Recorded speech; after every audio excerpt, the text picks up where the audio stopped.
Ok, buenas tardes nuevamente, hermanos, Dios los bendiga. De verdad que ya estamos culminando este último día de congreso. Le damos gracias al Señor por lo que Él ha hecho hasta ahora y lo que seguirá haciendo en nuestras vidas. Hoy solamente tenemos dos debates de 2 de la tarde, ya estamos un poco atrasados, a 3:45 p.m. El tema: ¿preexistió el Hijo como una persona autoconsciente y distinta del Padre por identidad y antes del momento de la encarnación? Y en las horas de la tarde, en el resto de la tarde, de 4:15 a 6 de la tarde, estaremos viendo a Matt Smith presentando el tema que está relacionado con el ateísmo. Pero, por favor, quiero presentarles a Luis Carlos Reyes. Ya ustedes conocen al hermano Luis Carlos. Él ha estado con nosotros estos días hablando precisamente sobre la preexistencia del Hijo y el problema homicidario. También nos ha enseñado acerca de la refutación de argumentos y textos torcidos por los pentecostales publicitarios. En esta tarde nos acompaña también el pastor Celestino Forero. Él cordialmente aceptó la invitación a venir a presentar la posición que tiene él y su iglesia Pentecostal Unida acerca del Hijo.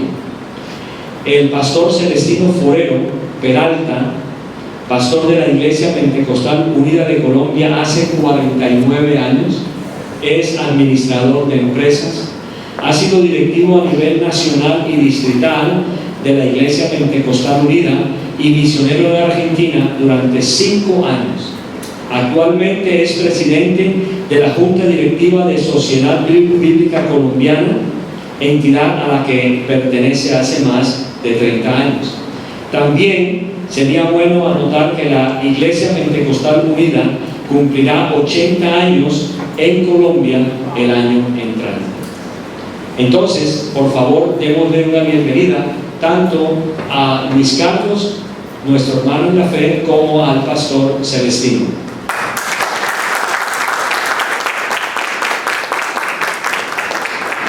También me gustaría presentar a Juan Carlos Herrera. Juan Carlos es el coordinador de MIAPIC aquí en el Departamento del Atlántico, y quiero resaltar rápidamente el trabajo que Juan Carlos ha hecho con nosotros para el Señor aquí en esta tierra. Realmente, si no fuera por lo que el Señor puso en el corazón de Juan Carlos acerca de terminar este congreso con un debate, pues creo que hubiéramos seguido hablando de otros temas. Pero Juan Carlos, gracias por tu trabajo, por tu entrega, correcto, porque siempre has estado preocupado sobre el trabajo de MIAPIC. Y también, obviamente, quiero presentar a Juan David Rojas, que ha sido también colaborador de MIAPIC en la ciudad de Bogotá. Así que, hermanos, no siento más, bienvenidos. Y Juan Carlos, es tu tiempo y es tu trabajo. Bendiciones y gracias. Muy buenas tardes, Dios les bendiga a todos. ¿Cómo están? Bueno, empezamos este periodo de 1 hora y 50 minutos, ya han corrido. Tenemos unas normas y unas reglas que los panelistas van a seguir. Entonces damos la invitación al hermano Luis a que se presente.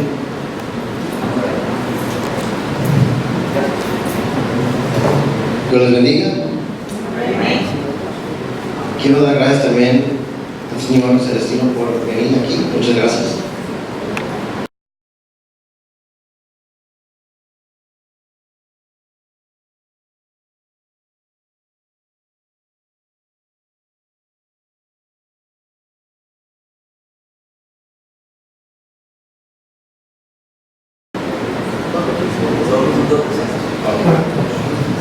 Es un placer estar aquí con todos ustedes este día, en esta linda ciudad de Barranquilla, Colombia. Nunca he visitado aquí, pero está muy bonito y ojalá venga aquí otra vez.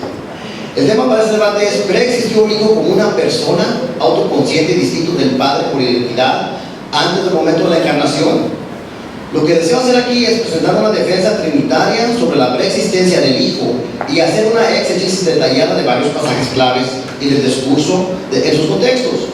Voy a argumentar la posición afirmativa, es decir, voy a presentar evidencia bíblica que el Hijo preexistió como una persona siendo autoconsciente y distinto del Padre por identidad antes del momento de la encarnación. Así que pido por favor que pongan mucha atención a todo lo que les voy a presentar esta noche. Solo les pido que por favor vengan con la mente abierta y que dejemos nuestras preconcepciones a un lado. Vamos a ver detalladamente y críticamente qué es lo que realmente dice la Escritura sobre este tema tan importante. Hay muchísimas cosas y muchos textos que se pudieran mencionar en un debate como este, pero mi objetivo y mi propósito específico no es de hablar de un montón de textos a la misma vez, nunca ha sido mi estilo, sino más bien mi propósito es utilizar un enfoque concreto y específico y tratar detalladamente con la exégesis de griego de algunos pocos textos y secciones del texto también, que tratan con el tema específico de este debate. Nuevamente, el enfoque central esta noche y el tema específico de este debate es: ¿preexistió el Hijo como una persona autoconsciente y distinto del Padre por identidad antes del momento de la encarnación? Esa es la pregunta. Yo voy a demostrar con las Escrituras que la respuesta claramente es sí. Con esto es lo que vamos a tratar. Gracias.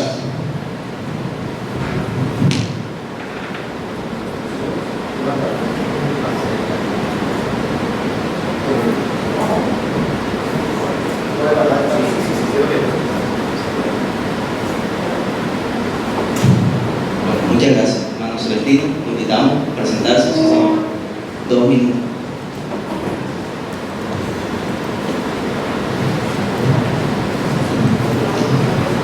Buenas tardes para todos, en honor del Señor.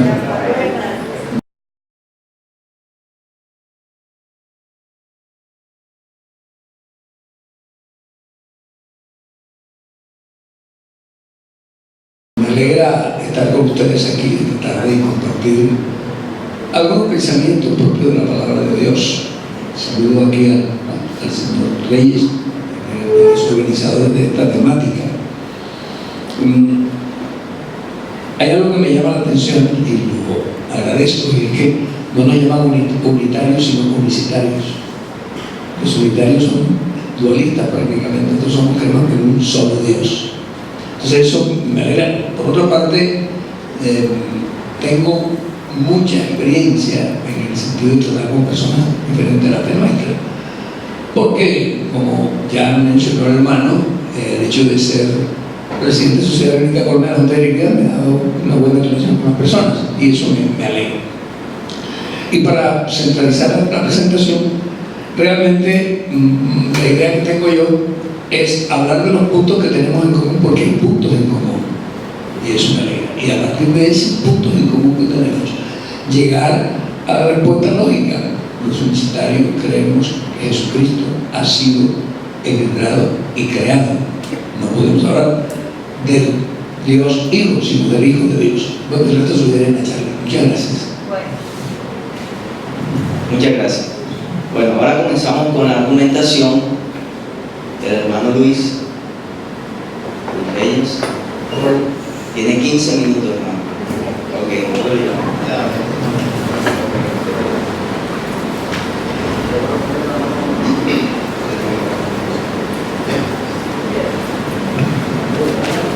Bueno, ambos unicitarios y trinitarios creemos que el Hijo en la tierra tenía dos naturalezas desde el momento de la encarnación de Dios.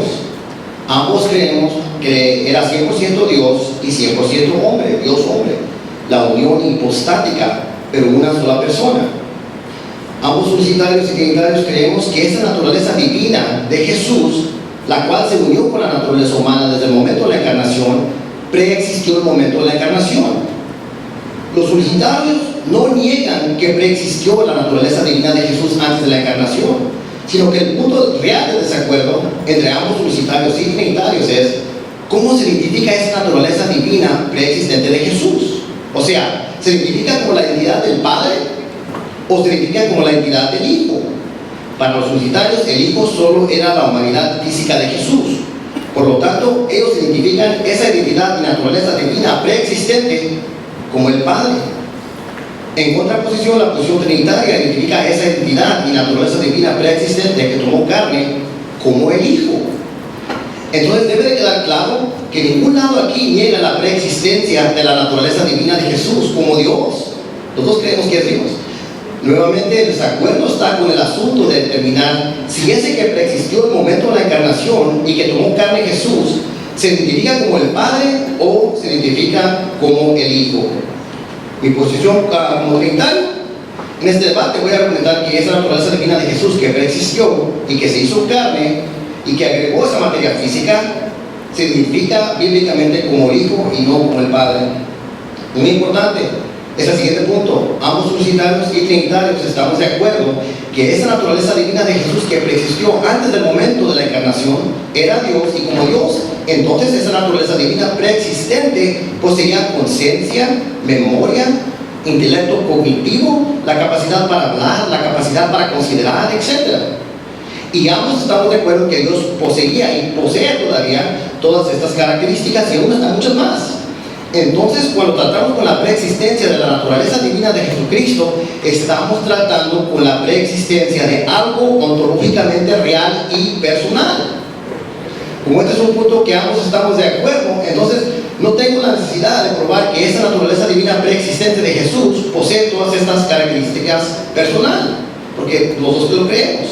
Pero si puedo probar aquí que esa naturaleza divina preexistente personal es la identidad del Hijo y no la identidad del Padre, entonces ya he establecido la evidencia bíblica para probar mi caso y para probar mi posición de que realmente preexistió el Hijo como algo personal antes del momento de la encarnación. Habiendo dicho eso, volteen sus Biblias para el Evangelio de Juan, capítulo 6, verso 38.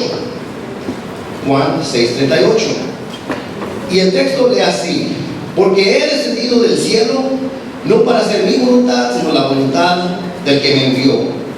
Quiero que observe que aquí hay tres cláusulas. La cláusula A es porque he descendido del cielo, la cláusula B, no para hacer mi voluntad, y la cláusula C, sino la voluntad del que me envió. ¿Pueden ver eso? Se ven tres cláusulas. Bueno, voy a hablar de la estructura del discurso. En estudios lingüísticos, especialmente en el área del estudio del análisis del discurso, a menudo observamos secciones del texto estrechamente ligadas con otras secciones del texto. Y a menudo es el caso que vemos un patrón donde las cláusulas dependientes se entretejen en su discurso a fluir a partir de una oración, frase o cláusula dependiente previa. Este es el caso aquí en Juan 6:38. Observen que aquí hay tres proposiciones, A, B y C. Y ustedes la pueden ver si ven ese texto. Observen que la oración A, donde dice porque he descendido del cielo, comunica una idea completa y por lo tanto es una oración independiente. Puede ser considerada como una oración completa. También note que las oraciones B y C, no para hacer mi voluntad, sino la voluntad del que me envió, esas son oraciones dependientes, esas dependen de la previa.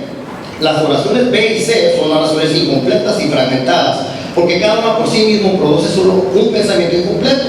Es decir, la B y la C no pueden sostenerse por sí mismos, sino que deben seguir a partir de la oración independiente de A, porque he descendido del cielo. Y más adelante les voy a hablar un poquito de los verbos de estas tres cláusulas. Bueno, ¿qué significa esto? Esto significa que esta sección de discurso se teje intricadamente como una unidad cohesiva pequeña, indicando que el discurso continúa y que el orador que habla sigue la comunicación desde A hasta la C.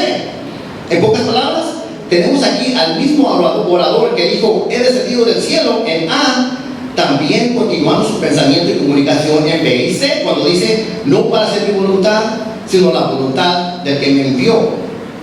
Ahora tenemos esas preguntas aquí. ¿Quién es el que habla en cada oración de Juan 6:38 A, B y C? La segunda pregunta: ¿quién es el que actualmente descendió del cielo en Juan 6:38 A? ¿Habla el Padre? Vamos a ver unas posibilidades. Uno, ¿habla el Padre? No. Esto significaría que el Padre descendió del cielo en A y luego que continúa en B, por diciendo que lo hizo no para hacer su voluntad, sino para hacer la voluntad del que lo envió. ¿Acaso creen los unitarios que el Padre descendió del cielo para hacer y al mismo tiempo no hacer su voluntad? Bueno, otra cosa, si el que habla aquí es el Padre, Entonces, ¿por qué dice el Padre que alguien lo vio del cielo? ¿Quién envió al Padre? La respuesta es nadie, nadie vio al Padre. Entonces no puede ser el Padre el que habla aquí. Además, en el verso 39 y 40 se nos dice muy claro, de forma explícita, que el que envió fue el Padre, es la voluntad del Padre. Entonces no puede ser el Padre el que habla aquí. Bueno, algunos universitarios apologistas me han dicho que aquí habla el Padre hecho carne como hijo. Bueno, si aquí habla el Padre hecho carne como hijo, entonces esto indicaría que el que descendió del cielo en A era el Padre hecho carne como hijo. Es decir, el Padre bajó del cielo con un cuerpo humano de materia, pero los unitarios no creen eso tampoco. Entonces no puede ser el Padre. El Padre hecho carne como el hijo que descendió del cielo, eso es lo que no creen. Bueno, no puede ser el Hijo, porque en la mente universitaria el Hijo solamente es la humanidad. Ellos no creen que el Hijo descendió. Entonces, ¿cómo se explica este texto?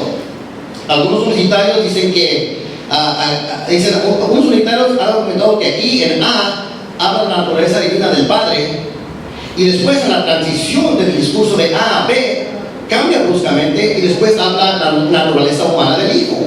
Y de ahí continúa a ser dos voluntades, una divina y una humana. Pero hay varios problemas con este argumento. El primero es que este argumento presupone que naturalezas en sí mismo tienen voluntad, pero naturalezas no tienen voluntad, porque no tienen la capacidad para hablar.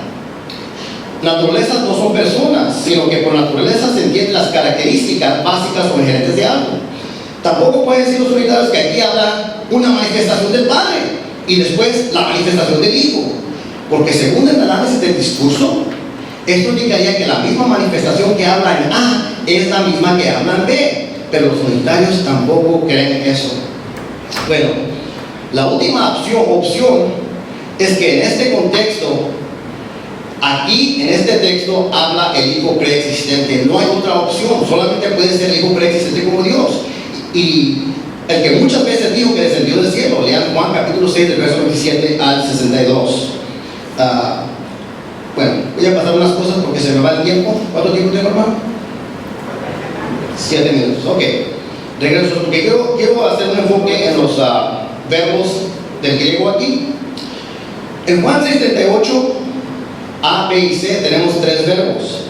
En la cláusula A tenemos primeramente, el primer verbo es katapepeika, es perfecto en voz activa, yo te voy a explicar eso.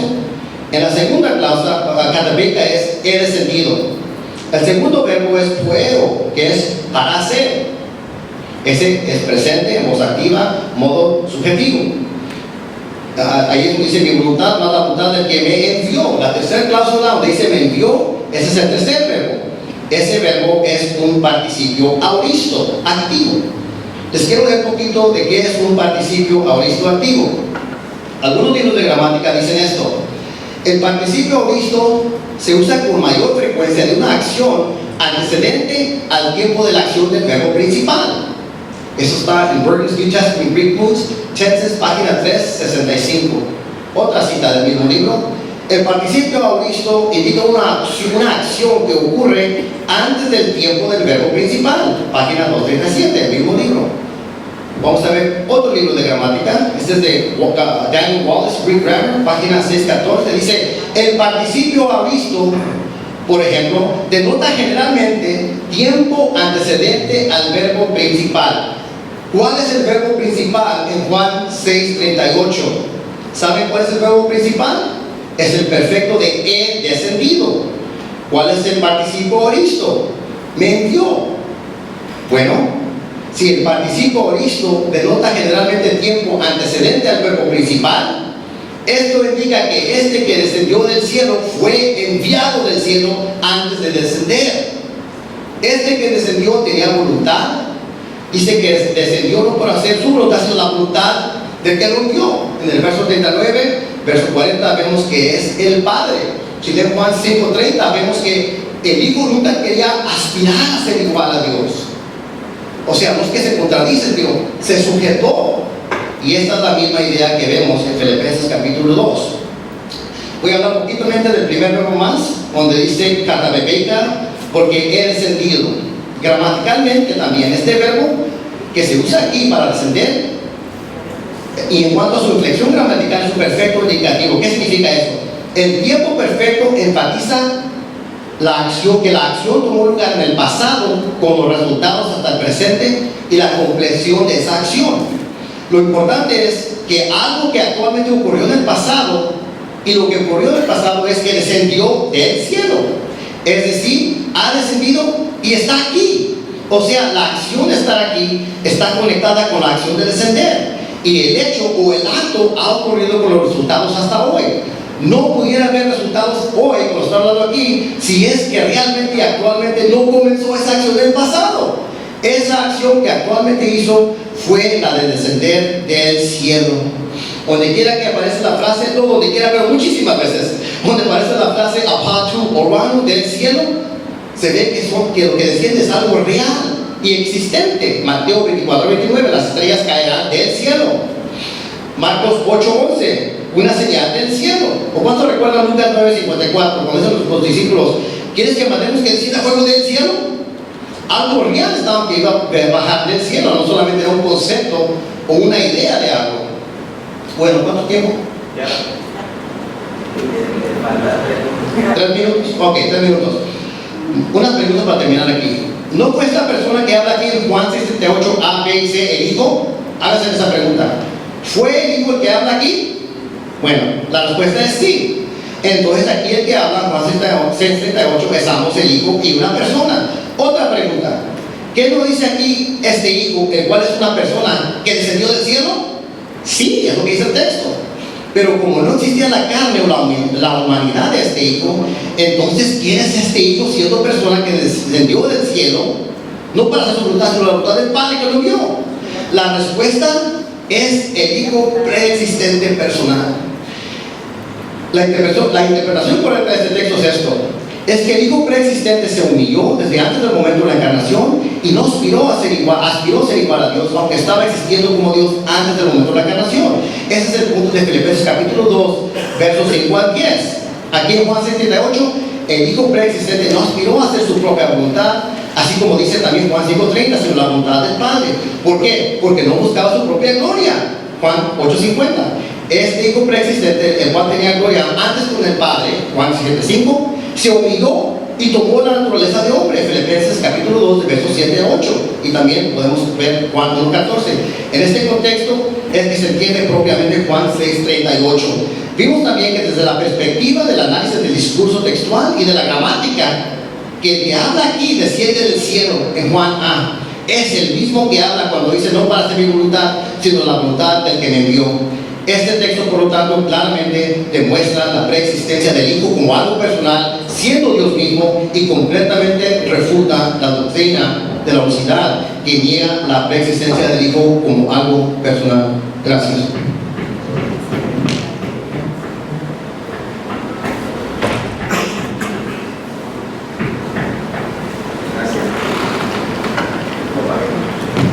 Gracias, don Luis. 14 minutos, 9 segundos. Entonces seguimos con la presentación del pastor Celestino Forero de la Iglesia Pentecostal Unida de Colombia.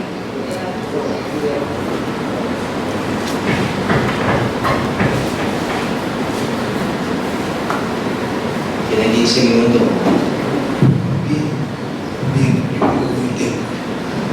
Bien, vamos a comenzar diciendo que a través de la Biblia, todos, trinitarios y unicitarios, reconocemos que Dios es uno y que Dios es espíritu. Yo podría citar muchos textos, pero creo que con uno que usted conoce bien, Deuteronomio 6:4, oye Israel, Jehová nuestro Dios, Jehová, uno es.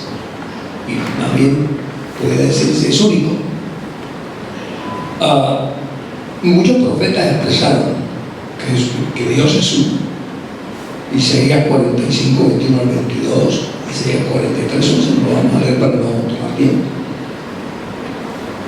Hablan, yo soy un Dios único, no hay otro Dios fuera de mí, etcétera, etcétera. Y cuando vamos adelante en las epístolas, hay dos textos que me gustan mucho, y es el de Romanos capítulo 9, versículo 5, el cual es Dios sobre todas las cosas. Y también me gusta mucho Filipenses capítulo 2, tomando la Nueva Versión Internacional. Él dice: haya pues en vosotros este sentir como en Cristo Jesús, quien por naturaleza es Dios. Así dice la NBI, la Reina Valera dice, siendo en forma de Dios. Entonces, creo que también podemos citar a Pablo en Timoteo: hay un solo Dios y un solo mediador entre los hombres, Jesucristo hombre. Entonces, cuando uno ve eso, llega a otro punto, y es que Dios es espíritu. Dios es espíritu. Jesucristo lo dijo: Dios es espíritu. Los que le adoran en espíritu en verdad es necesario que adoren. Juan 4:24. Y uno se da cuenta entonces que Dios es uno y es espíritu.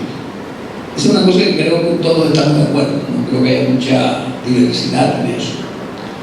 Lo segundo que estamos de acuerdo todos es que Jesucristo es Dios, dijo nuestro hermano, y nosotros estamos de acuerdo: Jesucristo es Dios. En el capítulo 8, versículo 58 de Juan, 8:58 de Juan, usted encuentra que Jesús dijo: de cierto digo, antes que Abraham fuese, yo soy.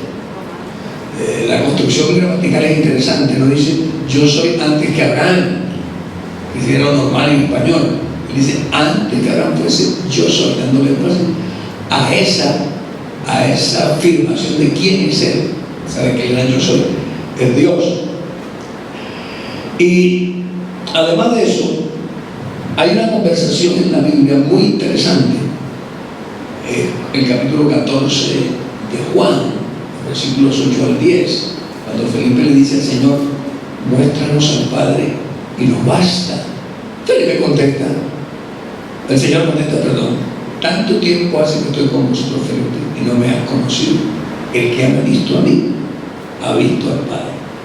Esa declaración de Jesús tiene que movernos a pensar quién es Jesucristo. Y creo que ahí entonces cuando vienen las diferencias. Viene la diferencia en la interpretación bíblica de quién es Jesucristo. Como no hay momento de refutar todavía, no voy a tomar ni nada de lo que dijo nuestro hermano, pero permítame decir que la Biblia en ninguna parte habla del Dios Hijo, siempre se habla del Hijo de Dios. En ninguna expresión usted encuentra Dios Hijo. Por eso nosotros creemos que Dios es uno. Ahora, ¿cómo preexistió? La pregunta es: ¿preexistió el Hijo como una persona autoconsciente y distinta del Padre? Juan capítulo 1, versículo 1. Juan capítulo 1, versículo 1. Dice muy claramente: en el principio era el Verbo, y el Verbo era con Dios, y el Verbo era Dios. Es decir, la expresión, la palabra, esa frase, el Verbo era Dios, nos está indicando que sí, efectivamente, el Hijo en ese sentido existía, pero no podemos afirmar que existía como una persona autoconsciente y distinta del Padre por identidad, sino que el Verbo era Dios. Y si usted va un poco más adelante, usted se da cuenta, voy a adelantar un poquito, que el versículo 14 dice: y aquel Verbo fue hecho carne y habitó entre nosotros, y vimos su gloria como de unigénito del Padre. Es decir, que el Verbo se hizo carne de alguna manera. ¿Cómo se hizo carne? ¿Cómo vino a este mundo? Hay dos pasajes de la Biblia que me gustaría leer porque creo que nos aclaran. El capítulo, Mateo capítulo 1, versículo 20.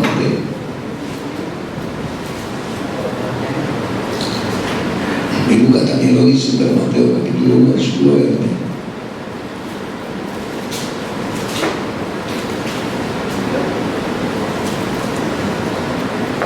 Dice: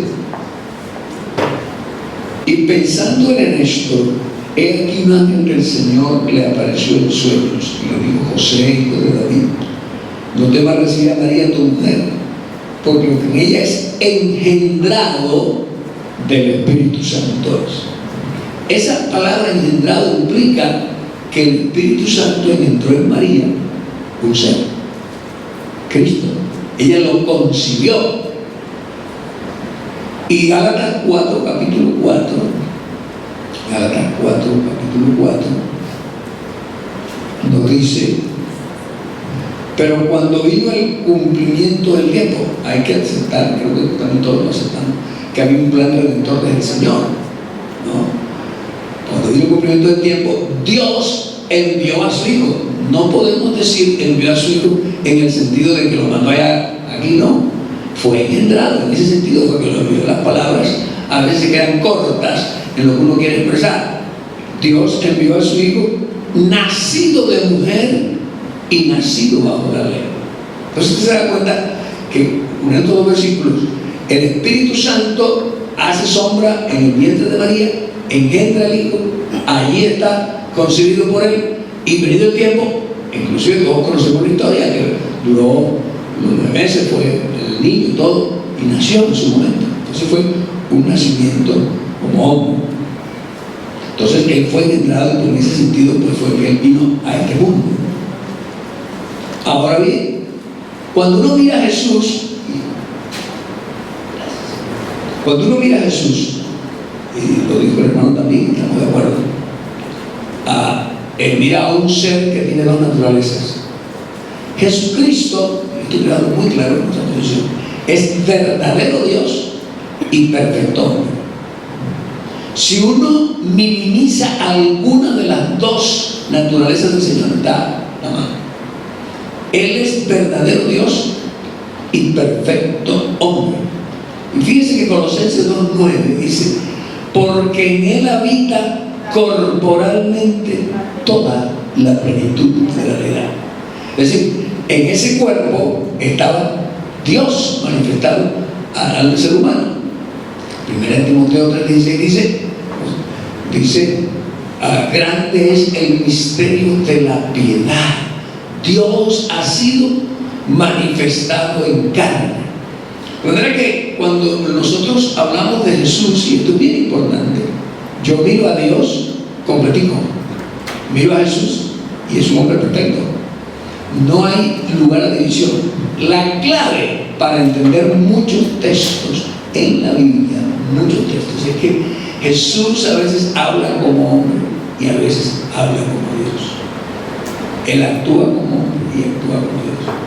Usted no cree que Jesucristo se cansó, pero como hombre. Entonces, las dos naturalezas de él actúan indistintamente en un momento determinado. Eso es bien importante, porque él, dice Colosenses 1:15, es la imagen del Dios invisible. Dios es espíritu, pero Dios se manifestó en carne. Hebreos 1:1 y 2 nos dice claramente: Dios, habiendo hablado de muchas maneras en otro tiempo a los padres por los profetas, ahora nos ha hablado por el Hijo. Y también lo creemos, creo que con los hermanos trinitarios no hay ningún problema, y es que Jesucristo es la palabra de Dios encarnada, es la palabra de Dios a nosotros en este tiempo. Y usted puede leer todo el capítulo 1 de Hebreos y le da una serie de características de quién es el Hijo de Dios. Ahí le doy clarito, no voy a hablar de eso porque no es su intención, pero ahí está bien demostrado quién es el Hijo de Dios. Entonces, para ir concluyendo la tesis que estoy tratando de demostrar, el Hijo de Dios es una manifestación de Dios y cumple una función específica. Fue engendrado y vino a buscar y a salvar lo que se había perdido. Es el más grande acto de amor de Dios. Se manifestó, vino de tal manera amó Dios al mundo, que ha dado a su Hijo unigénito, para que todo aquel que en él cree no se pierda, mas tenga vida eterna. Pero sabe una cosa, Romanos 8, 33 y 34 dicen algo que quiero dar con ustedes esta tarde. Romanos 8, 33 y 34 nos dicen: ¿quién acusará a los escogidos de Dios? Dios es el que justifica. ¿Quién le condenará? Cristo es el que murió, más tarde el que también resucitó, el que además está a la diestra de Dios, el que también intercede por nosotros. Su función de hijo no ha terminado todavía está presentándose por nosotros, pero hay algo más. Esa función, y con esto termino, terminará. 1 Corintios capítulo 15 versículos 27 y 28 nos dice claramente, 1 Corintios 15, 27 y 28: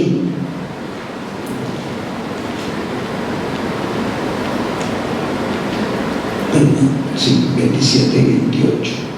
Porque todas las cosas las sujetó debajo de sus pies, y cuando dice todas las cosas han sido sujetadas a él, claramente se acentúa aquel que sujetó de todas las cosas.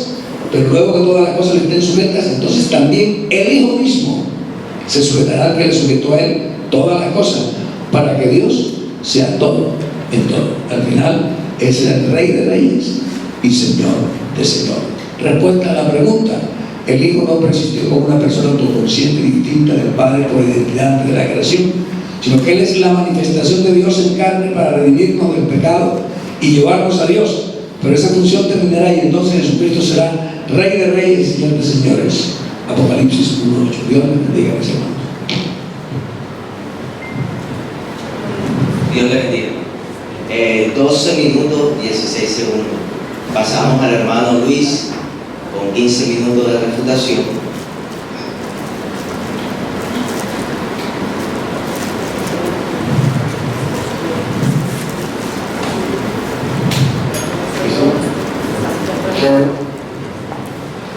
Dios les bendiga. ¿Les está gustando este debate?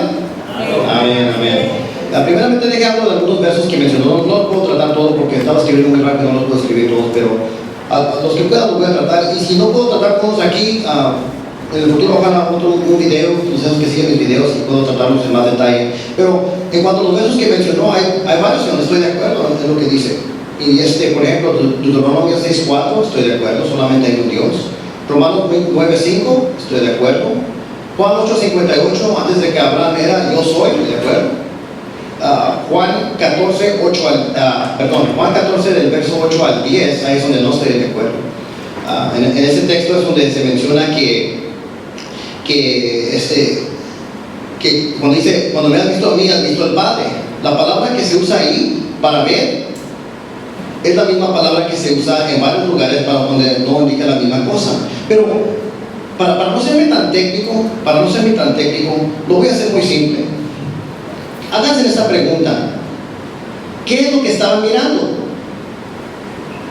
¿Estaban mirando el espíritu o estaban mirando la materia física?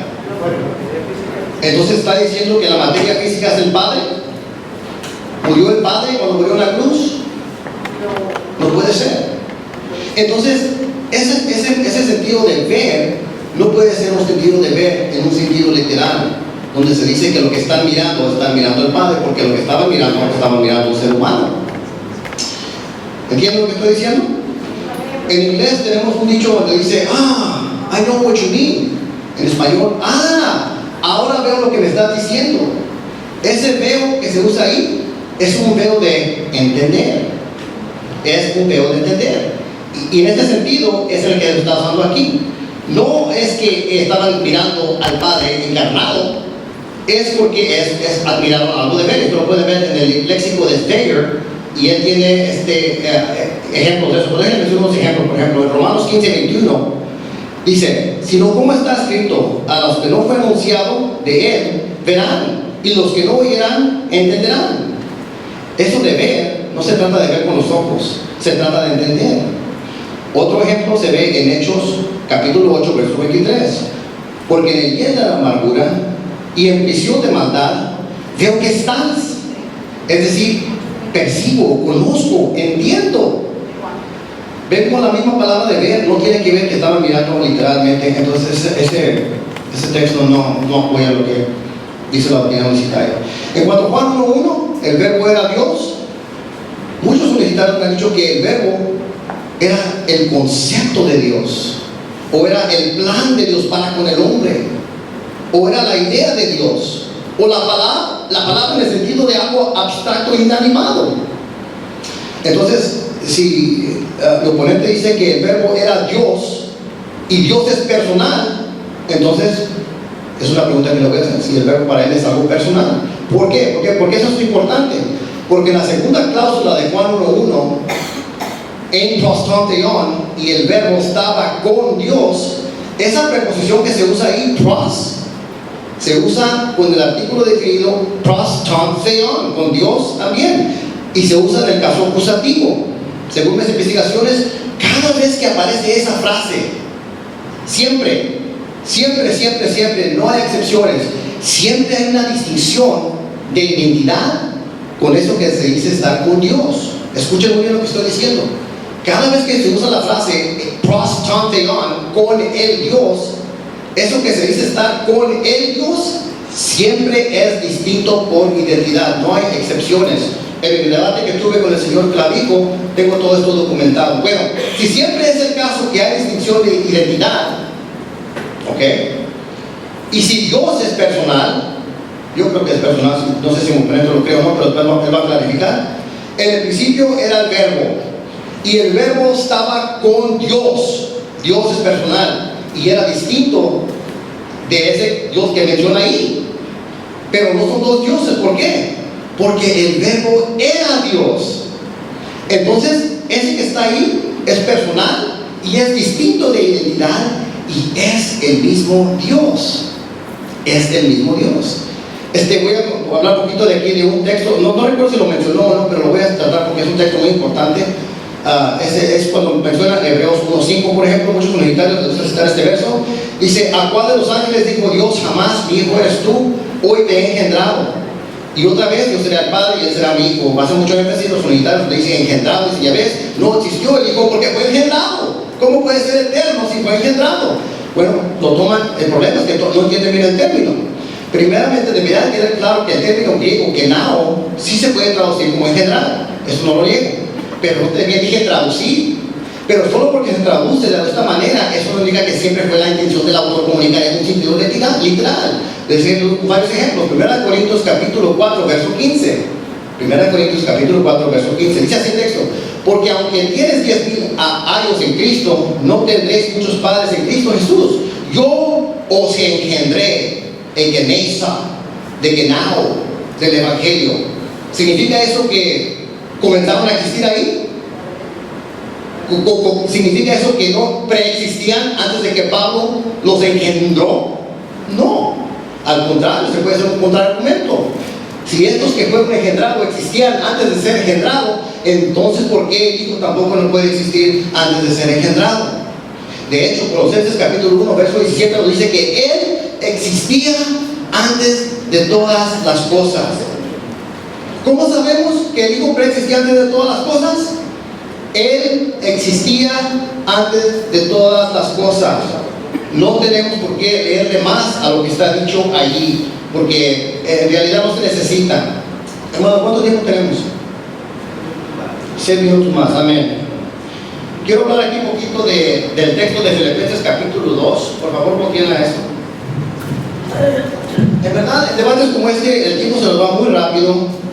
Y yo sé que el Señor Celestino está de acuerdo conmigo porque se va muy rápido el tiempo y hay muchísimas cosas que se pueden tratar en detalle. No me gusta hacer las cosas aprisadas, pero de modo, vamos a hacer así las cosas ahorita. Filipenses capítulo 2, del verso 5 al 11. Escuchen muy bien, ¿ok? Escuchen muy bien. Haya pues en vosotros esta actitud que hubo también en Cristo Jesús. ¿En quién?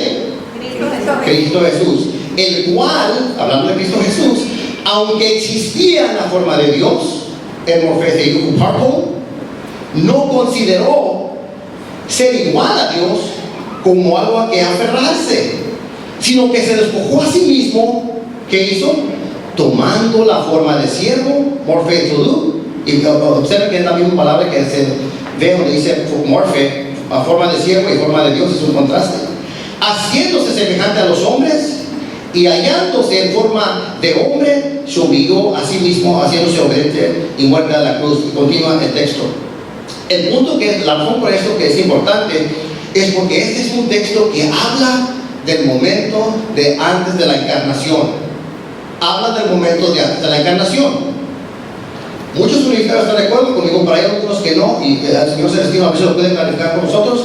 Algunos creen que aquí se habla de Jesucristo antes de que se humillara y tomó forma de hombre cuando se humilló, en el momento de la encarnación. Eso es lo que yo creo, y vamos a ver si el Señor Celestino cree eso. Bueno, esa es la pregunta que les quiero hacer a ustedes. ¿De quién está hablando aquí? De Cristo Jesús, ¿verdad que sí? Bueno, Cristo Jesús. Cristo Jesús. Quiero que sepan que esta frase, Cristo Jesús, en esta orden de palabras, no está hablando de Cristo, pero Cristo Jesús, siempre que aparece en la Biblia, que son 94 veces, y estamos usando el texto de Nelson Moabit del griego, 94 veces dice Cristo Jesús, siempre es el caso que Cristo Jesús es el Hijo, y el Hijo siendo persona. Una regla para los universitarios es, ¿me pueden demostrar algún texto donde Cristo Jesús no sea el Hijo siendo persona?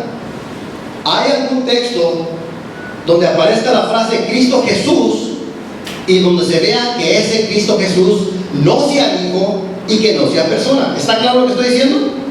Ok, vamos a decir que aquí dice Cristo Jesús es el Hijo y es persona.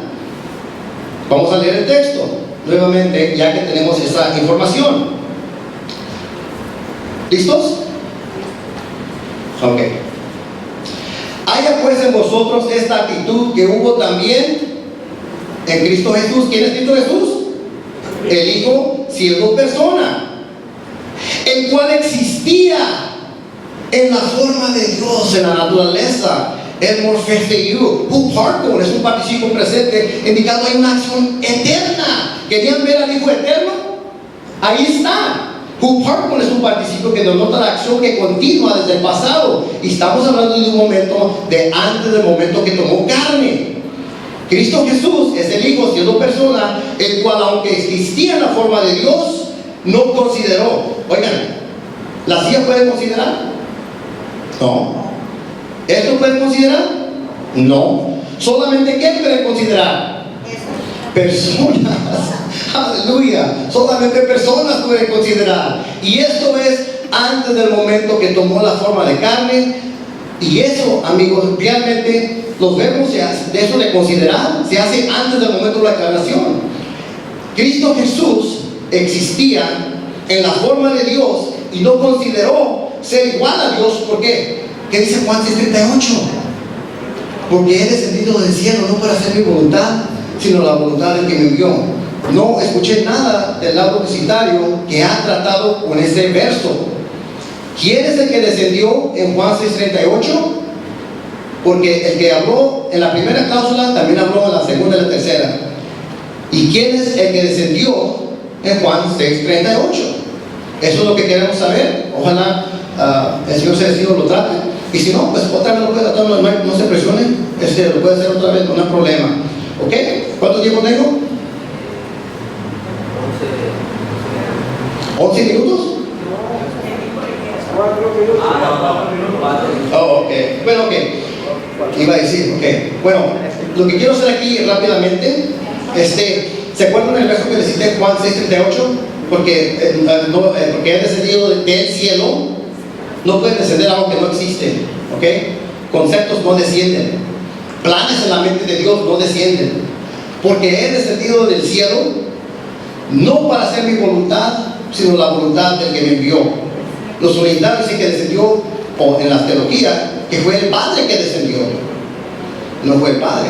Pero ellos creen que descendió Dios. Nosotros también creemos que descendió Dios. ¿Estamos de acuerdo? Y creemos que solamente hay un Dios. ¿Estamos de acuerdo? Pero no es el Padre. ¿Quién es el que descendió aquí? Lo que voy a hacer es voy a leer el contexto de este verso. Permítanme. Voy a leer el verso en su contexto para que vean. Y ustedes escuchen, ¿ok? Juan 6:28. Juan 6:28. Por favor, síganme, ¿ok? No, lo único que voy a hacer, voy a leer el texto. Entonces le dijeron, ¿qué debemos hacer para poner en práctica las obras de Dios? Respondió Jesús siempre es el Hijo, ¿verdad? Y les dijo, esta es la obra de Dios, que creas en el que Él ha enviado. Ahí se pone esa palabra, Él ha enviado. Le dijeron entonces, ¿qué pues haces tú como seña para que veamos y te creamos qué obra haces? 31. nuestros padres comieron del maná del desierto, como está escrito, les dio a comer pan, ¿de dónde? Del cielo. ¿Cuántas veces dice esa palabra? Juan 6:32. Entonces Jesús les dijo, en verdad os digo, no es Moisés el cual nos ha dado el pan del cielo, otra vez, haciendo mucho énfasis, sino que es mi Padre. Entonces está hablando el Hijo.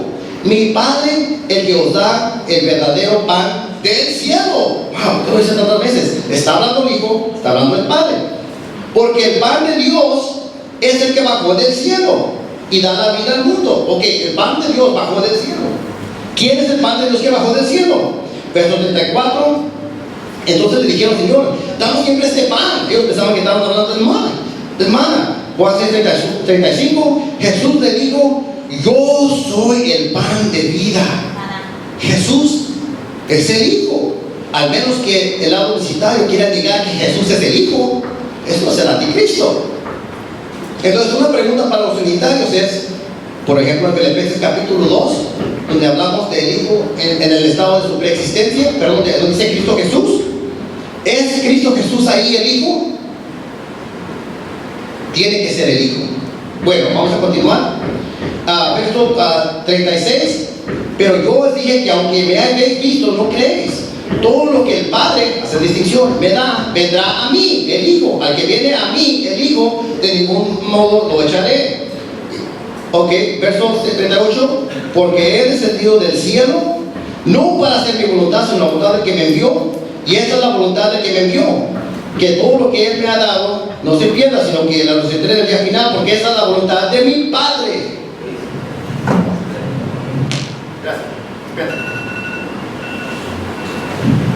Gracias, Luis. 14 minutos 56 segundos. Para todos, 3 segundos. 4 segundos.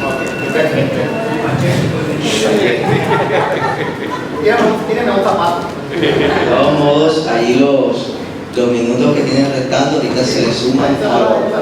Se los suman. Bueno, quiero comenzar haciendo algunas aclaraciones, porque quedan unas ideas y no son tan precisas. En primer lugar, quisiera que a partir de hoy no nos llamen solo Jesús, porque no somos solo Jesús. Creemos en el Padre, en el Hijo y en el Espíritu Santo. Lo que pasa es que creemos que Jesucristo es Dios y que Él a veces actúa como Dios y a veces actúa como hombre. Eso es todo.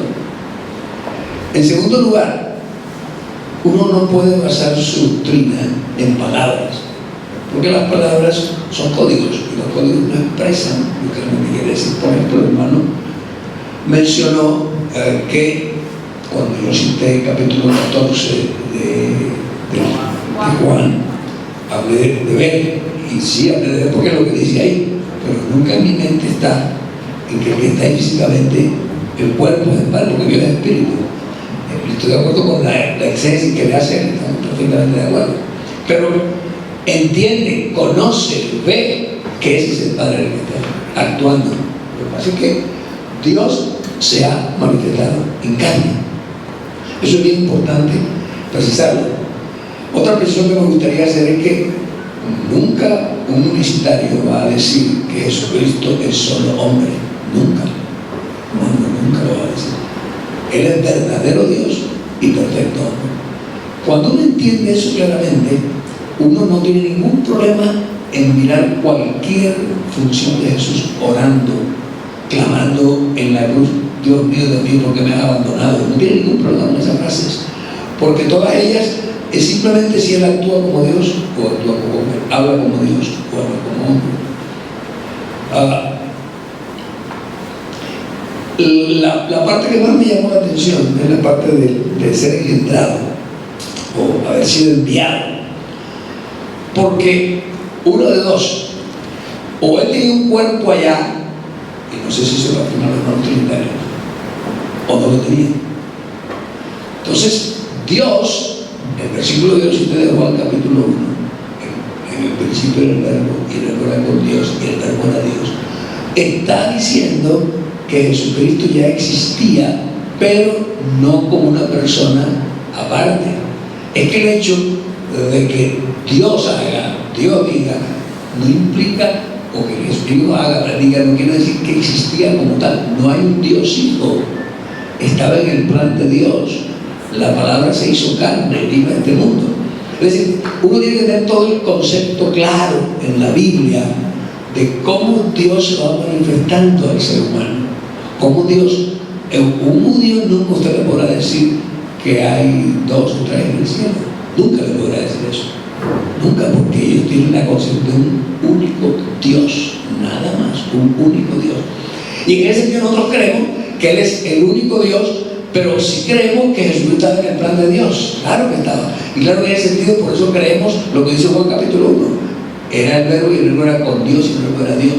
Pero es un hecho histórico, que María era una virgen, no conocía hombre y de pronto salió embarazada. Y era tan así que José quiso dejarla porque dijo, esto es un gol que me han metido, eso quién sabe qué va a pasar. Y quiso, pero el Espíritu dijo, no la dejes, porque lo que ella tiene en su vientre no es porque se ha acostado con otro hombre, sino porque ha sido engendrado por el Espíritu Santo. Entonces uno se da cuenta que hay un proceso de encarnación. Claro está, hay que admitir algo. ¿Cómo es posible que un Dios grande y poderoso, inmensamente bueno, se manifieste como hombre? Eso sí es un misterio. Y yo no se lo podría explicar, porque eso es lo que Dios ha hecho. Lo ha hecho por su gracia, por su voluntad. Grande es el misterio de la piedad. Dios ha sido manifestado en carne. En los planes de Dios, para nosotros los humanos son incomprensibles. No logramos entender, no logramos comprender. De manera que yo creo lo que la Biblia dice, pero yo caigo donde la Biblia cae, ¿no? ¿Cómo pasó? ¿Qué sucedió? Pensar, por ejemplo, fue un espermatozoide que fecundó un óvulo de María. Yo no me atrevería a decir eso, porque no lo dice la Biblia. La Biblia dice que él fue engendrado, punto. Hasta ahí dice. ¿Cómo pasó y qué fue lo que pasó? No me lo pregunté porque no lo sé. La Biblia no lo explica claramente. Entonces, nosotros no negamos el Hijo como Dios, no lo creemos profundamente. Lo creemos profundamente.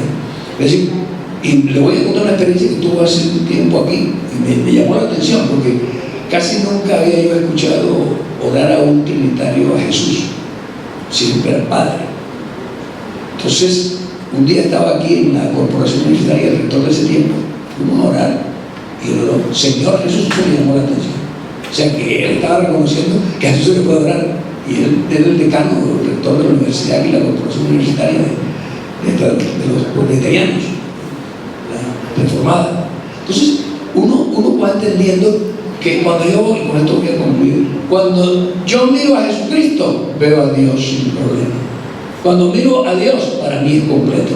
No son partes, no son pedazos, es un solo Dios que se manifiesta como Padre en la creación, como Hijo en la redención y como Espíritu Santo en la santificación. Pero es un solo Dios, no hay.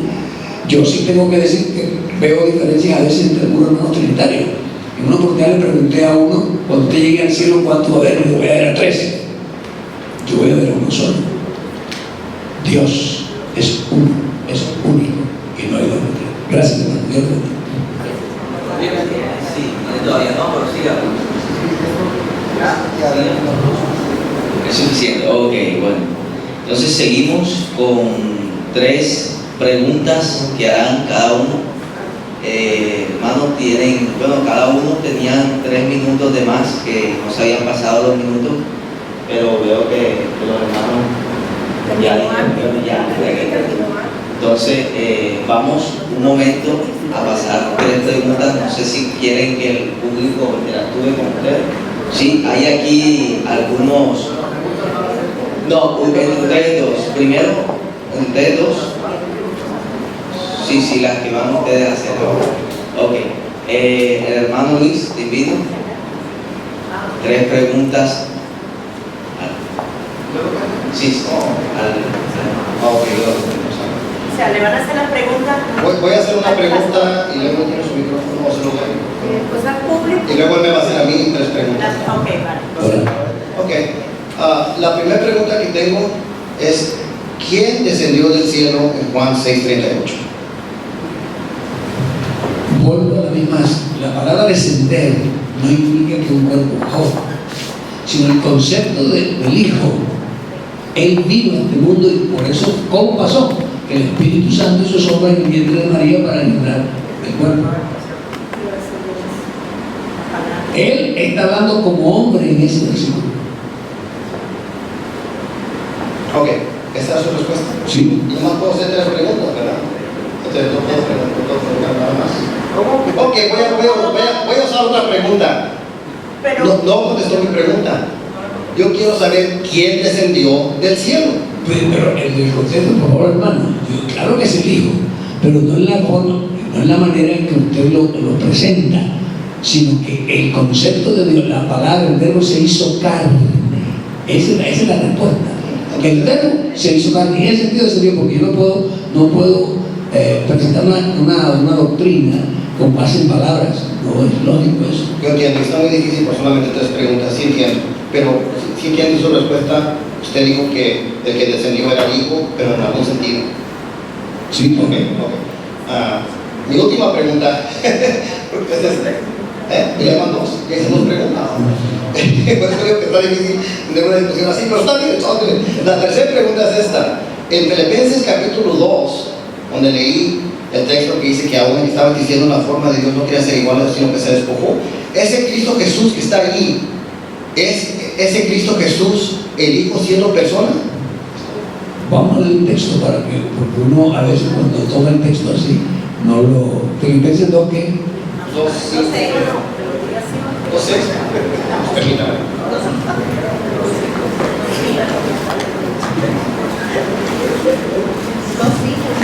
Sí. Es donde dice, haya pues en vosotros esta actitud que hubo también en Cristo Jesús. Mi pregunta es ese Cristo Jesús el Hijo siendo persona? No. Dice el cual, no independiente, el Dios manifestado en carne. Esta versión dice, la Reina Valera, el cual siente en forma de Dios. La NBI dice, ¿quién es Dios por naturaleza? Así dice la NBI. Entonces, yo digo amén. Claro, no es que es correcto. Es correcto. Es decir, Él es verdadero Dios y perfecto. Claro, no hay ningún problema. Ok, como ya no puedo hacer preguntas, con eso estamos bien. La audiencia hace su propia inferencia y decisión. Ahora usted me puede hacer las preguntas. Bueno. Ya.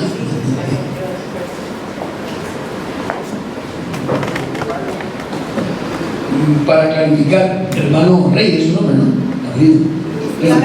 Carlos. Luis Carlos Reyes. ¿Cree usted que los universitarios negamos la divinidad de Jesucristo? Absolutamente sí. ¿Cree que la negamos? Déjeme les explico por qué. Okay. Porque tenemos que tener al Jesucristo de la Biblia. Si un mormón me hace la misma pregunta y dice, yo creo en Jesucristo, y me dice la misma pregunta, tengo que contestar igual. Porque Juan 14:6 dice que solamente que Jesús es el modo, la vida y el camino, que nadie viene al Padre si no es por Él. Eso quiere decir que solamente hay un puente. No hay muchos puentes para llegar a Dios. Solamente hay un Jesús. Y sabemos que Satanás se viste como ángel de luz. Entonces tenemos que tener al Jesús bíblico, al Jesús de la Biblia, que sea nuestro mediador. Solamente porque se usa el título Jesús, eso no quiere decir que estamos hablando de Jesús de la Biblia. Entonces, esa es mi respuesta. O sea, ¿usted cree que nosotros negamos la divinidad de Jesucristo? Que si yo creo que usted niega la deidad de Jesucristo, tengo que saber qué defina deidad. Defina divinidad. ¿Qué es Dios? ¿Qué significa con eso? No entiendo. ¿Qué es Dios? ¿Lo que es Dios? Yo no creo que ustedes creen que es el Dios bíblico. Entonces la segunda pregunta sería, ¿cuál es el Dios bíblico? El Dios bíblico es el que se revela en la Biblia, que donde al Hijo se le llama Dios, al Padre se le llama Dios y al Espíritu Santo se le llama Dios. El único Dios verdadero es el Dios bíblico, y quiero clarificar, yo estoy 100% de acuerdo que solamente hay un Dios, no hay dos dioses. Casi estamos cercas. Y yo oro por los solicitarios, porque yo los amo con todo mi corazón. En realidad, no hubiera dejado hasta acá si a mí no me importaran los solicitarios o los testigos de Jehová, o con aquellas personas que estamos hablando ayer que adoran a la Virgen María. Yo no hubiera venido hasta aquí si a mí en realidad no me importan los solicitarios. Yo a usted lo amo con el amor de Cristo. Yo lo amo. ¿Y sabe qué? Amamos al Señor. Sí, yo lo amo a usted. Yo lo amo a usted. Y queremos pelear contra Satanás, porque Satanás es el que causa la confusión. No puedo me queda, ¿no? ¿Por qué en la Biblia, en el Antiguo Testamento, no se habla de Dios Hijo? Muy buena pregunta. Por la misma razón que en la Biblia del Antiguo Testamento no se habla del bautismo en el nombre de Jesús. ¿Por qué? Porque los unitarios ven eso como una doctrina que fue revelada progresivamente. También la doctrina de la Trinidad fue revelada progresivamente. Entonces no solamente fue un progreso. Hizo un comentario donde dijo que no existe la frase Dios Hijo. Eso no quiere decir nada, porque no existe la frase el Padre omnisciente o el Padre omnipresente. Hay muchas frases que usamos que en verdad, como usted dijo, son puras palabras ahí, pero tenemos que verlo en el contexto de toda la Biblia. Ojalá que les conteste esta pregunta. Si no les contesté bien, ustedes me pueden enviar un correo electrónico y después o pueden ver mis videos. Mi correo electrónico es luisreyes440hp@yahoo.com, yahoo.com. Dios les bendiga. Amén.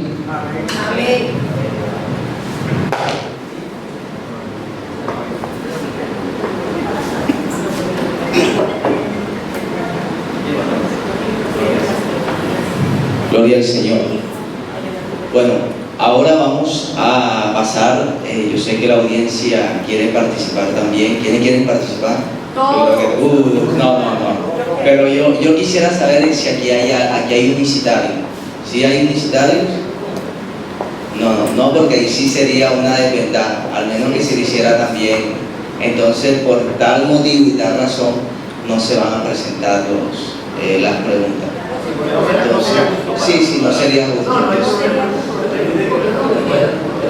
Bueno, pero si él quiere, ¿por qué no? Vamos a pasar nada más dos preguntas.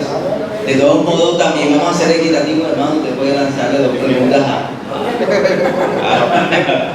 Ok, hermano, ¿cómo se llama usted? Pompeyo. Pompeyo. Okay. Ok. Bueno.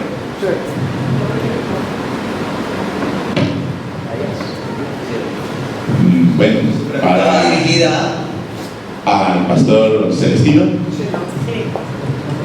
me generó un problema de concepto, de conceptualización, cuando expresó: no se puede basar la doctrina en palabras. Me gustaría que me explicara más a fondo eso. Sí, es lo mismo que decía el hermano, leer toda la Biblia. Yo no puedo ver versículos aislados y porque dice descender, ver, mirar, basar en una teología. Es el concepto que está en toda la Biblia. Entonces, cuando uno mira todo el contexto bíblico, puede entender bien lo que es una doctrina. Se refiere entonces a términos aislados. Sí, exactamente, eso es lo que me refería. Pero el caso es que los términos fueron tomados del original, del griego. Los que Son explicó el traducciones, pastor son traducciones. son tomados del griego, Pero son traducciones. y esas traducciones son hechas por eruditos. Ahí sí Entonces ahí tenemos un problema. O sea, todo elemento de conceptualización está basado en palabras. La articulación, la sintaxis, es la armazón de palabras para emitir un concepto, necesariamente. Entonces, si no son palabras, entonces ¿cómo es que se va a hacer doctrina? El concepto bíblico, voy a dar un ejemplo. El capítulo 10, versículo 13 de Corintios, en una traducción se habla de prueba y en otra de tentación. Son 2 palabras. Yo no puedo entonces basar mi doctrina en que tentación es prueba. Y usted está dando un término que por alguna razón, por mi trabajo bíblica conozco, ¿no? Los traductores, todo traductor reconoce que una traducción es una interpretación. Hablo con cualquier traductor, he hablado con muchos. ¿Por qué? Porque el traductor tiene una carga teológica y es muy difícil desprenderse de ella. Trata de hacer lo posible. Por eso incluso hoy en día las traducciones son hechas por comités, no por una sola persona. La Reina Valera tiene esa desventaja, que fue hecha por una persona. Hoy en día las traducciones no hechas son comités que hablan y discuten y se ponen de acuerdo y que haya diferencias teológicas. En ese sentido que hablo yo, no son palabras, es el concepto que hay en toda la Biblia. Seguimos el orden. Buenas tardes. Mi nombre es Mario Acendra. Por un espacio de tiempo estuve militando como testigo de Jehová más o menos unos 27 años. Y el Señor literalmente me bajó del caballo con un solo texto bíblico. Un solo texto bíblico y tiró por la borda toda la doctrina que había estado en mí durante 27 años. Ese texto bíblico yo quisiera contextualizarlo ahora mismo con el hermano, el unitario publicitario del grupo. Es o sea, hablando del contexto, segunda carta de Timoteo 3:16 nos dice que toda la escritura es inspirada por Dios y nos sirve para redarguirnos y todo aquello. Génesis fue escrita, ya sabemos, por Moisés.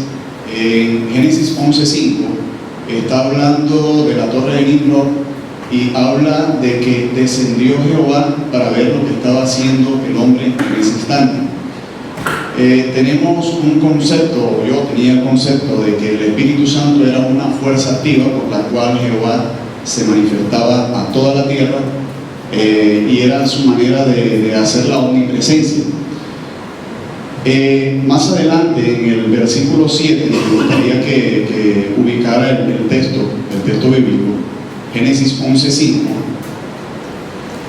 El narrador está hablando de que descendió Jehová, no está hablando del mismo Dios, sino que está hablando el narrador de que Jehová descendió para ver lo que estaba haciendo el hombre.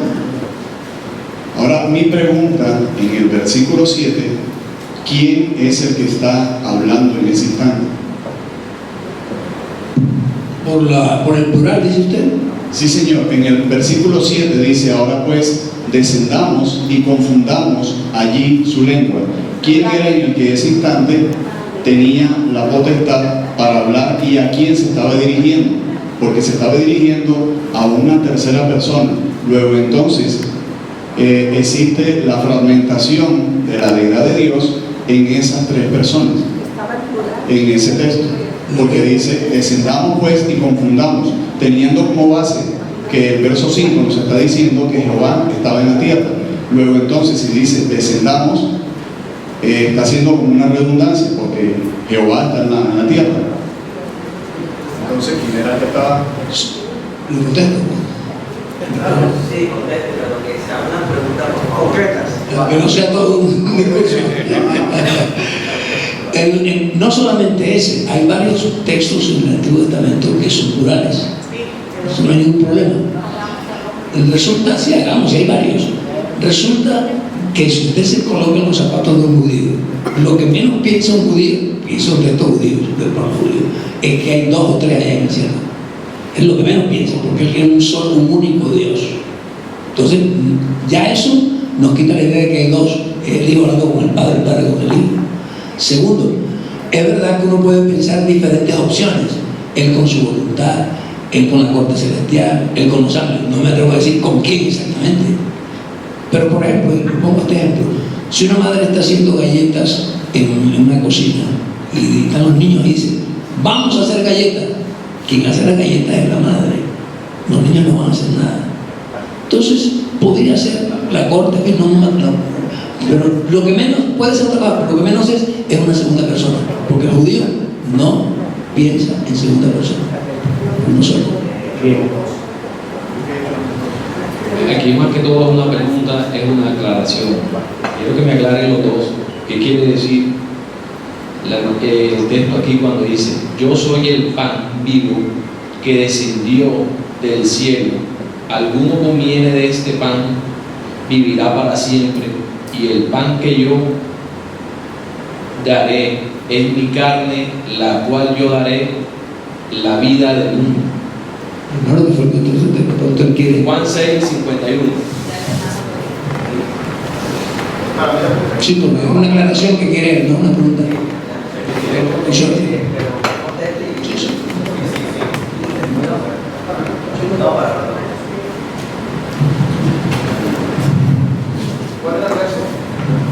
Juan 6:51. Juan 6:51. La pregunta es: ¿quién es el pan, verdad? ¿Verdad que sí? Ok.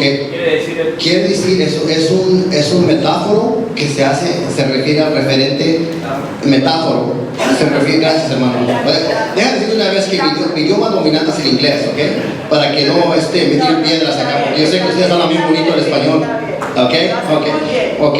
Miren, quiero que les voy a pasar la pregunta, pero te lo voy a pasar en el contexto, ¿ok? En el verso 35, si movemos unos versos hacia atrás, dice Jesús. ¿Qué dijo Jesús? Yo soy el pan de vida. Entonces, ¿quién es ese pan de vida? El pan de vida es Jesús. ¿Por qué lo está diciendo de esa manera? Porque lo que está enseñando Jesús es que así como en el desierto dependieron de Dios para vivir, para existir, en la misma manera lo que está diciendo Jesús es que ahora tenemos que depender de Él para existir. Eso es lo que está diciendo. Y está haciendo una comparación de ese maná que descendió. ¿Descendió solamente un concepto? No, descendió algo real. Entonces, eso se localiza en el verso 41 también. Por eso los judíos murmuraban de Él, porque había dicho: yo soy el pan que descendió del cielo. También se ve en el verso 48: yo soy el pan de la vida. Verso 50: este es el pan que descendió del cielo. Verso 51: yo soy el pan vivo que descendió del cielo. Entonces, para mí eso es lo que significa y se refiere a Jesús, porque el verso 29 de Juan 6 dice que está hablando de Jesús.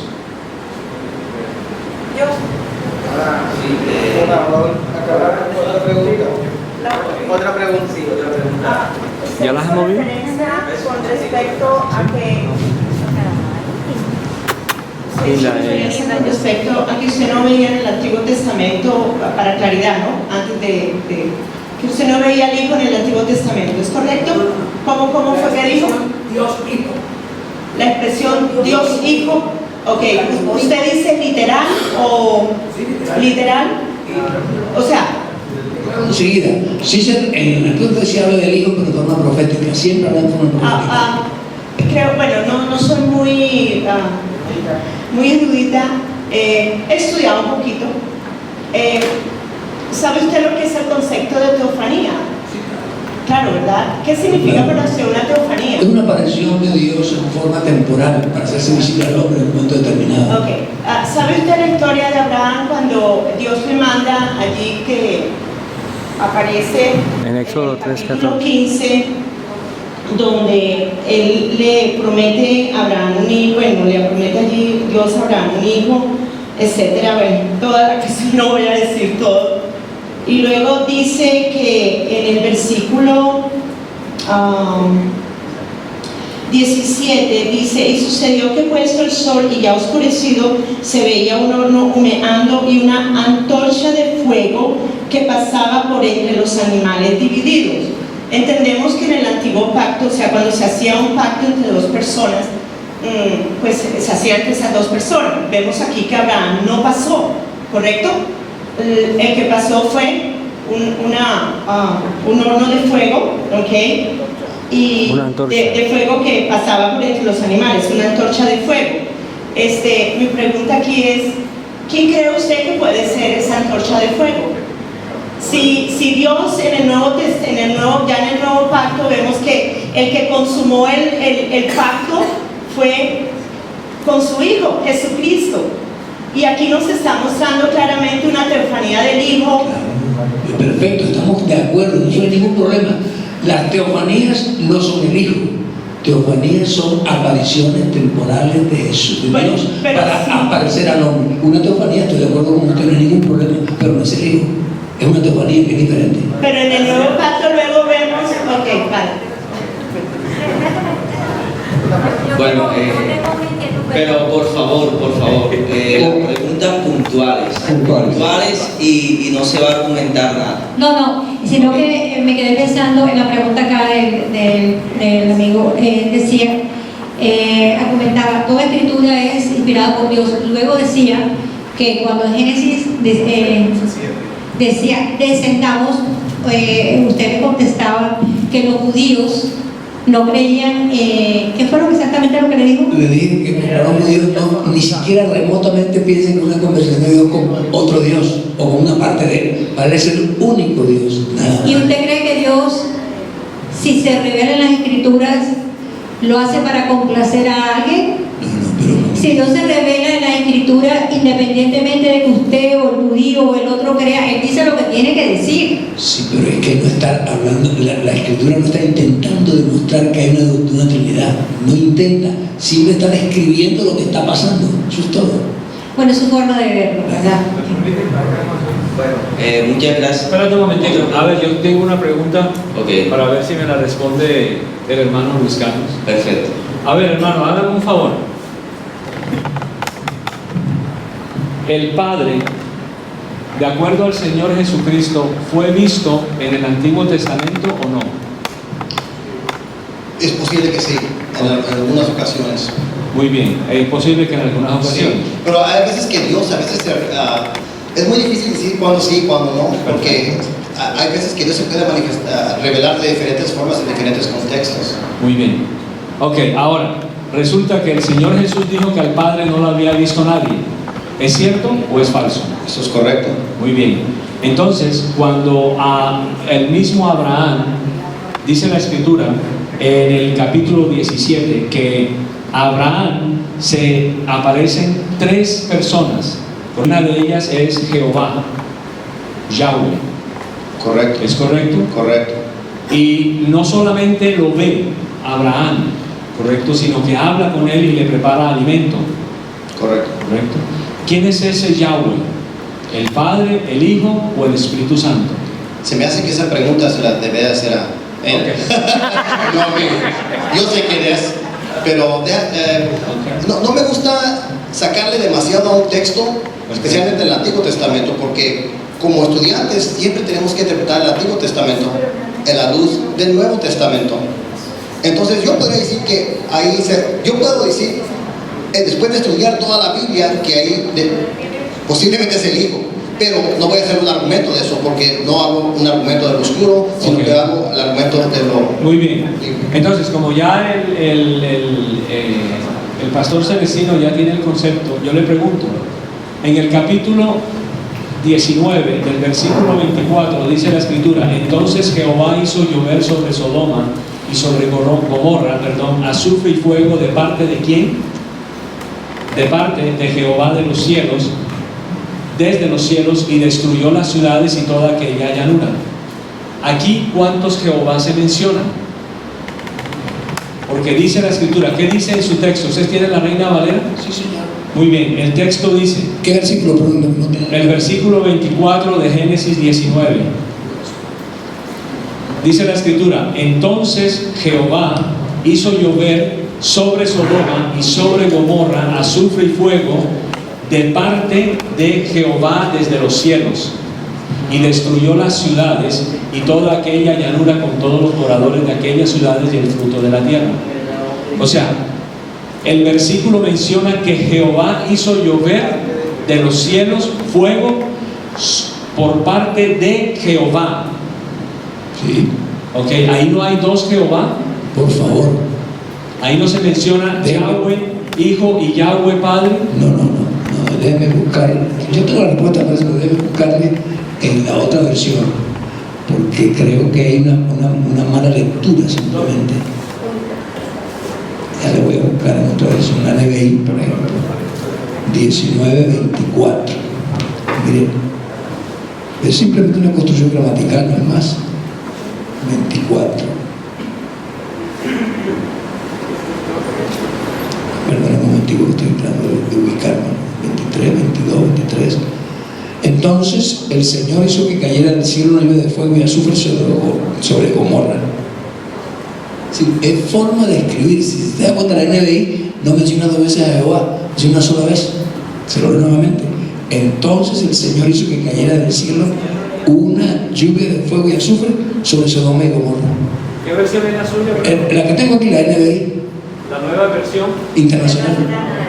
La nueva versión internacional ha sido bastante criticada. Por unos y alabada por otros. Exacto, pero ha sido bastante criticada. Entonces, obviamente, nosotros yo como cristiano trinitario, obviamente que tengo que buscar diferentes versiones antes de sentar una posición sobre algún versículo.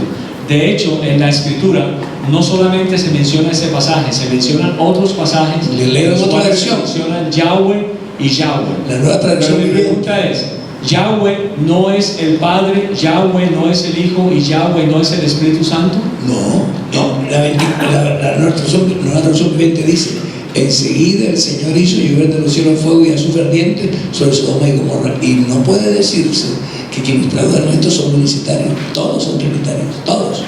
Oh, usted también es trinitario. No, los que tradujeron esto. No, yo soy unicitario. Digo los que tradujeron esto.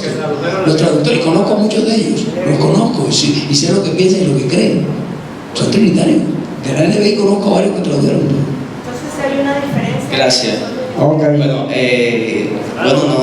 ya hermanos, disculpen, yo sé que todos tenemos preguntas, pero bueno, si los panelistas permiten, pero hermanos, por favor, dirijan también sus preguntas.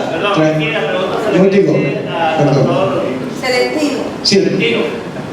Es selectivo de acuerdo al auditorio que quiere hacer la pregunta y a quién se la quieren dirigir. Eso es voluntario de la persona. No lo podemos encauzar a que tiene que ser a este o a este, sino a que la persona piense y crea necesario para que aclare las situaciones. Y yo creo que el tiempo, hermano, el tiempo es de Dios, no es de nosotros. Tranquilo, que si nos toca aquí irnos al parqueadero a seguir Tranquilo, hermano, siga, no hay problema. Bueno, gracias, de verdad. Aquí quisiera que me explicara una paradoja que hay aquí en Éxodo 33, 11 y el versículo 20. Ya me busco entonces, Éxodo 33, 11.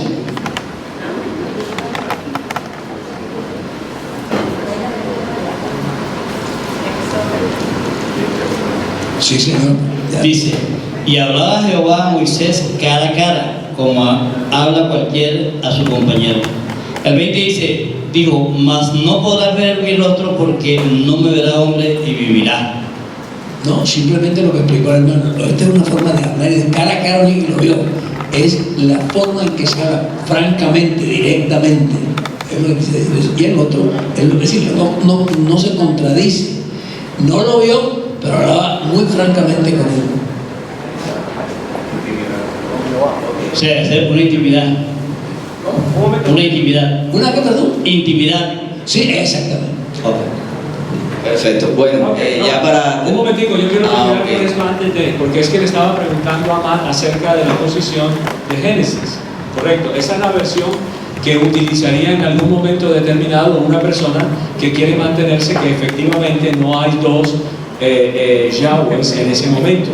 De hecho, esta versión, Celestino dice así. ¿Cuál versión? What is the name of this version? Ok, esta es la nueva versión americana estándar de la Biblia. No creo que la tenga en español. Ah, está en inglés. Está en inglés, sí. Ok, Pablo el apóstol utiliza este versículo. Entonces, dice así: entonces el Señor llovió sobre Sodoma y Gomorra fuego en brimstone. Okay. Piedra y fuego. From the Lord, dice el original. En esta versión, la original no, pues el manuscrito dice: de parte del Señor desde los cielos. Ahora, si usted va a Amós 4, versículos 10 y 11, está haciendo la presentación de dos Yahweh, no de uno solo. De hecho, en muchas versiones se ha reemplazado el nombre Yahweh por el nombre Lord, Señor, sí, para diferenciarlo precisamente de Yahweh. ¿Cómo? No es, dice la Escritura, dice: envié una plaga a ustedes de la manera que lo hice en Egipto. ¿Correcto? Amós, ¿qué? Perdón. Amós, capítulo 4, versículos 10 y 11.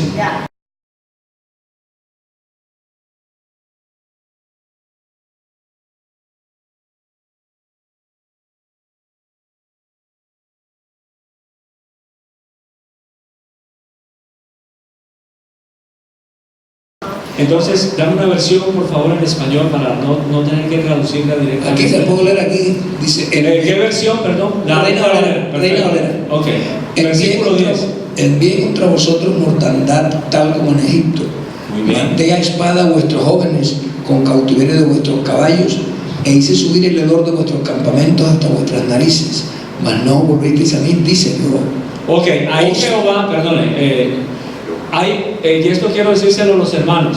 Hoy en día hay muchas versiones donde se ha reemplazado Yahweh por el nombre Señor. ¿Para qué? Para que los que lean la Escritura entiendan que se está hablando del Señor del Nuevo Testamento, que es el mismo que se manifiesta en el Antiguo Testamento, pero como Señor. Siga, léalo por favor el versículo 11. Os trastorné como cuando Dios trastornó a Sodoma y a Gomorra. Muy bien, noten lo siguiente. Ahí, en ese versículo dice Yahweh en la versión Reina Valera. En otras versiones habla de Señor, porque Señor, al único que se le da el título Señor es a nuestro Señor Jesús. Pero el versículo 11 habla es de Dios como tal. Continúe por favor leyéndome el versículo en español. Os trastorné como cuando Dios trastornó a Sodoma y a Gomorra, y fuisteis como tizón escapado del fuego, mas no os volvisteis a mí, dice Jehová. Dice Jehová. Muy bien, noten entonces, ¿qué vemos ahí nosotros? El nombre Yahweh, que se ha utilizado y reemplazado en forma correcta, así usted diga, por los trinitarios, pero no para acomodar una doctrina de pretender decir que que el Padre está en el Antiguo Testamento y que es el mismo Jesús en el Nuevo Testamento. Entonces, aquí claramente nos está enseñando dos cosas claras: que hay un Yahweh que se ha reemplazado por el nombre Lord, que es Señor, y se mantiene en el versículo 11 el nombre de Dios. Pero la declaración, ¿cómo termina? Mas no volviste a mí, dice Jehová. Muy bien, dice Jehová. ¿Y quién envía fuego sobre Sodoma y Gomorra? Dios. Muy bien, ¿de parte de quién lo envió? Del mismo Dios. Entonces estamos hablando pero del mismo Dios en la persona del Hijo, más no en la persona del Padre. El modalismo nosotros sabemos, y así hemos enseñado, que es indudablemente una doctrina herética. Y no hay en estos momentos, por así decir, una respuesta clara del por qué para usted se dice primeramente Yahweh y después se dice Dios. Yo sí la tengo, con todo el respeto. Bueno, listo. Mire, la Biblia es una forma, es la palabra de Dios en palabras de hombres. ¿Sí me hago entender? La Biblia es la palabra de Dios en palabras de hombres. Cuando yo escribo algo, utilizo términos interdependientes uno de otro, pero forzar a decir que ahí está hablando de uno y un segundo, francamente es una exégesis bastante bien afiladita por ahí, bien anda en la mitad. Yo no puedo decir que nada de esto que hay dos, eso es imposible. Simplemente una forma de hablar de Dios es el mismo, como Jehová es el mismo, no hay otro. Eso es lo que yo veo. Bueno, muchas gracias por todo. Vamos a darle un fuerte aplauso al señor.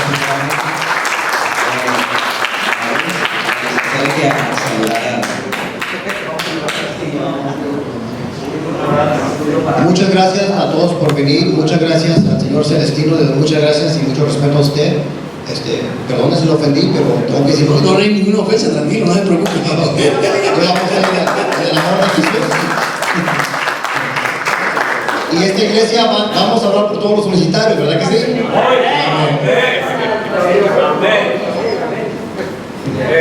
¿Quieres saludar a la audiencia? Sí, claro que lo pedimos. Hermano, muchas gracias por haberme invitado a esta reunión. Tengo la dicha de permanentemente alternar con muchos hermanos trinitarios, no con muchos, porque por mi posición social bíblica permanentemente estoy hablando con ellos, gozamos todos del Señor. Me aprecian, los aprecio y nos amamos en el Señor. Dios les bendiga.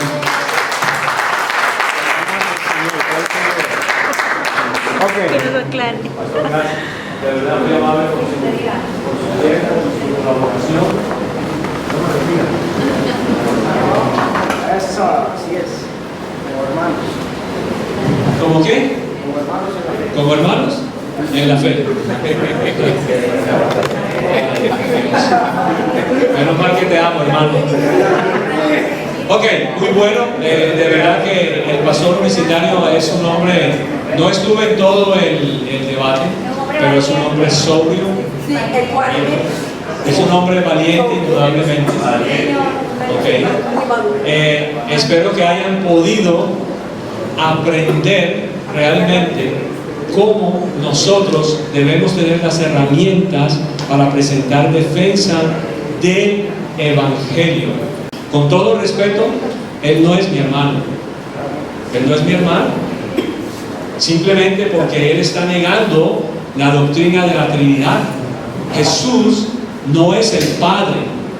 Jesús no es el Espíritu Santo. Si él no cree en esa doctrina, yo no le puedo llamar hermano, mi primo. Correcto, yo le llamo pastor por el título que él tiene y yo tengo que aprender a respetar. Es como decir que el católico romano es mi hermano querido o es mi primo. O al musulmán, por favor. Nada de eso. Recordar las palabras de Cristo. Amén. Cuando Sí. estaba en su escenario compartiendo. Y de pronto lo llamaron y le dijeron, está su mamá en la puerta. Y dijo, ¿quién es mi madre y quiénes son mis hermanos? Mis hermanos son los que hacen la voluntad del Padre. O sea, si hay alguien que está en contra de la voluntad, ¿cómo le podemos llamar, hermano? Ok, muy bueno. ¿Cómo les pareció? Yo Realmente aprendí que sí hay una diferencia, pues yo nunca la había visto, se lo digo sinceramente, yo los había visto a ellos normal, cristianos. Sí, claro. Yo una vez, sí, ellos hermano. hablan, no, y en verdad, las cosas que él nos dijo desde un principio, porque él habló acerca de Jesucristo en su deidad, en su 100%, bueno, de todas maneras, pues no me sé diferencia. Por favor. La conclusión es que sí hay diferencia. Por favor. Y que yo Si aquí hubiera un cristiano que no hubiera estado comiendo palabra estos 3 días anteriores, se hubiera confundido. ¿Por qué? Eso es muy fácil. Miren, yo les he enseñado siempre a las personas, o en la congregación nuestra en Bogotá, o en los seminarios, yo les he dicho a ustedes, el hecho de que ellos mencionen a Jesús como divino no significa que ellos sean cristianos, jamás, o que sea el Jesús bíblico. Ni siquiera que digan Dios Padre, Dios Hijo y Dios Espíritu Santo, porque seguro que él lo dijo. porque los católicos hacen lo mismo. Entonces, Los católicos hacen lo mismo y también. ellos no son cristianos. No lo son. Entonces, cristiano es aquel que ha creído en la doctrina básica, una de las tantas, que es la Trinidad. Quien se salga de la Trinidad es un hereje. Punto. Desde el mismo instante en el que él duda de las traducciones y también afirma de que los que tradujeron fueron trinitarios, entonces está invadiendo toda la Biblia para él. Es un literalismo bíblico. El Frankenstein, exacto.